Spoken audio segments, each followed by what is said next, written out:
Machado na mão, facão na cintura, colher dores no sem fim.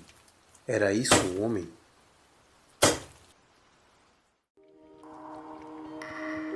O cacau ele dá muito dinheiro para quem pega ele aqui, barato, e vai beneficiar ele lá fora, né? Fazer o chocolate, fazer tal e tal e tal, aí vai dar muito dinheiro lá fora. Mas nós aqui nós sabemos o que nós temos muito? Trabalho. Você pega um podão, vai colher o cacau. Ali é debaixo de chuva só. Aí você vai se ele vai se matar ali dentro. Pá, pá, pá, pá. Cola uma caixa de cacau. Ele vai dividir mais o patrão. E o trabalho que ele teve lá de roçar, colher, bandeirar, quebrar, secar. Aí você vai dividir com o patrão, vai sobrar o que pra você? Não sobra nada, meu amigo, não sobra nada. Nada.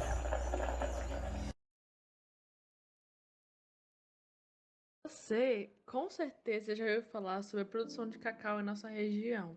O fruto se tornou um grande símbolo decorrente de todo o período dos famosos coronéis de cacau, que protagonizaram a época de grandes riquezas da região. Tal época inspirou até mesmo novelas e emissoras famosas. Mas o que não costuma ser tão visível são as mãos de obra dessa região, vivas até hoje, onde as técnicas desde a plantação até a secagem das amêndoas do fruto são passadas de geração em geração.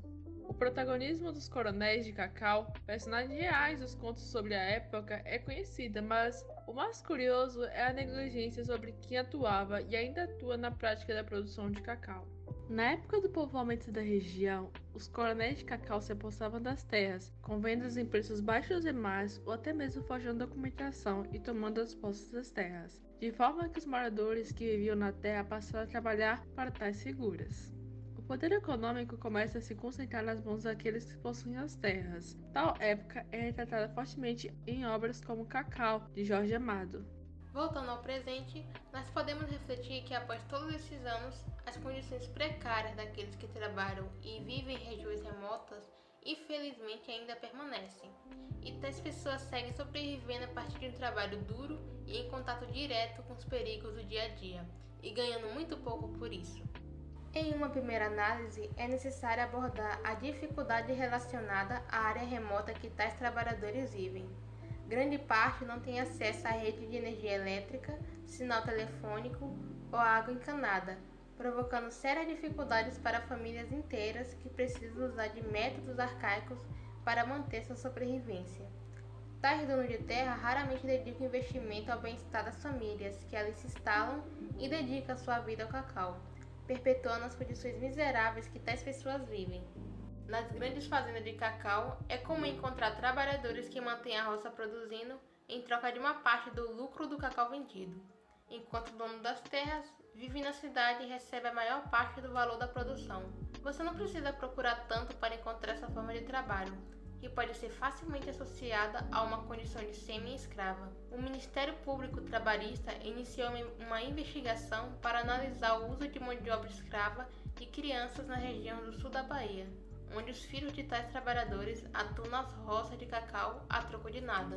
A baixa remuneração para a classe trabalhadora é surpreendente, considerando que tais trabalhadores vivem sua vida sob certos riscos, além de uma maioria trabalhar em roças de cacau sobre a vegetação nativa, ou seja, cacau em área sombreada, e com contato direto com declínios naturais do relevo de nossa região, além dos perigos relacionados a animais peçonhentos, como o pico de jaca, cobra extremamente venenosa que pode se esconder em meio aos frutos de cacau, onde na colheita do fruto o trabalhador pode acabar tocando no animal e ser atacado.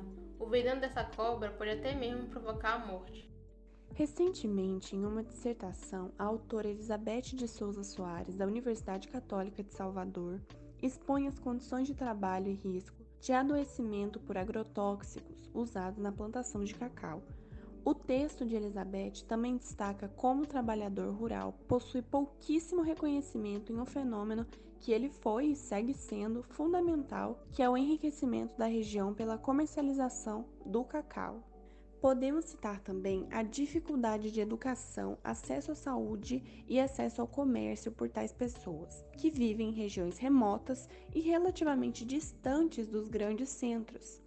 Essas pessoas precisam se locomover de ônibus, pois pouquíssimas possuem automóvel próprio para transporte, enfrentando o perigo de aguardar o transporte público à beira da rodovia, onde já aconteceram inúmeros acidentes envolvendo pedestres e trechos de curvas perigosas. Por todos esses fatores citados, é inevitável comparar a situação drástica de tais moradores com as condições de vida de seus chefes, donos da terra em que os mesmos vivem. Como era grande a casa do coronel. E morava tão pouca gente ali. O coronel, a mulher, a filha e o filho, estudante, que nas férias aparecia, elegante, estúpido, tratando os trabalhadores como escravos, e olhar as suas casas, as casas onde dormiam. Estendiam-se pela estrada, umas 20 casas de barro, cobertas pela palha, alagadas pela chuva. Que diferença! A sorte é Deus que dá. Qual Deus? Deus também é pelos ricos. Isso é mesmo. Esse é um texto do livro Cacau, de Jorge Amado, um romance que retrata a vida dos trabalhadores da região do sul da Bahia. Karl Marx, um sociólogo, filósofo e revolucionário socialista, nasceu na região da Prússia, conhecido pelas suas críticas ao capitalismo e desenvolvimento de ideias comunistas. Publicou o Manifesto Comunista, um texto de críticas violentas ao capitalismo e divulgação do movimento operário.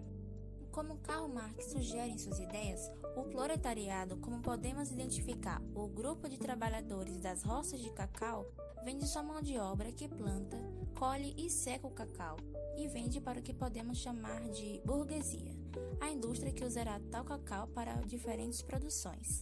O proletariado recebe uma parte do valor do cacau que é vendido, em seu salário mínimo, enquanto parte da burguesia possui terras na região onde parte recebe o valor das vendas apenas por estar em seu nome, e parte comercializa o produto do cacau, principalmente chocolates e manteiga. Ainda pode-se associar a situação dos ruralistas com alienação, onde, segundo Marx, o trabalhador não tem controle sobre a terra em que trabalha, e é trabalhado somente pela burguesia, que ele deve fazer aquilo. Como a maioria vem de famílias que sempre viveram dessa forma, ou pior, é difícil abandonar o ciclo.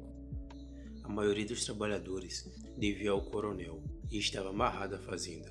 Também, quem entendia as contas de João Vermelho? O desespero? Éramos quase todos analfabetos. Esse é outro trecho do livro Cacau, de Jorge Amado. A classe trabalhadora se sente na normalidade da situação, por ter crescido desde cedo naquela realidade. A falta de estudo, sendo a consequência por falta de recursos, pode ser analisada como um fator de piora da situação. Afinal, o estudo é a libertação de pensamentos e ideias de consciência. Para Marx, o proletariado atuava na área vital da indústria e comércio, produz a parte mais importante do processo, mas não recebia devidamente para isso. Segundo ele, a saída para essa situação é a consciência de classe, entender sua posição como prejudicado e lutar contra tal fato. Marx incentivava a luta de classes e afirmava que a revolução seria mundial. Decidimos por não tomar um partido definitivo sobre a teoria do filósofo, por ser um assunto delicado e muito pessoal para cada um. Mas uma coisa pode-se ter certeza: em um mundo atual, grande parte das lutas políticas são entre produtores que não são proprietários e proprietários que não produzem. E de fato, a situação que certas pessoas precisam passar para conseguir o simples pão de cada dia, e nada mais que isso, é lamentável.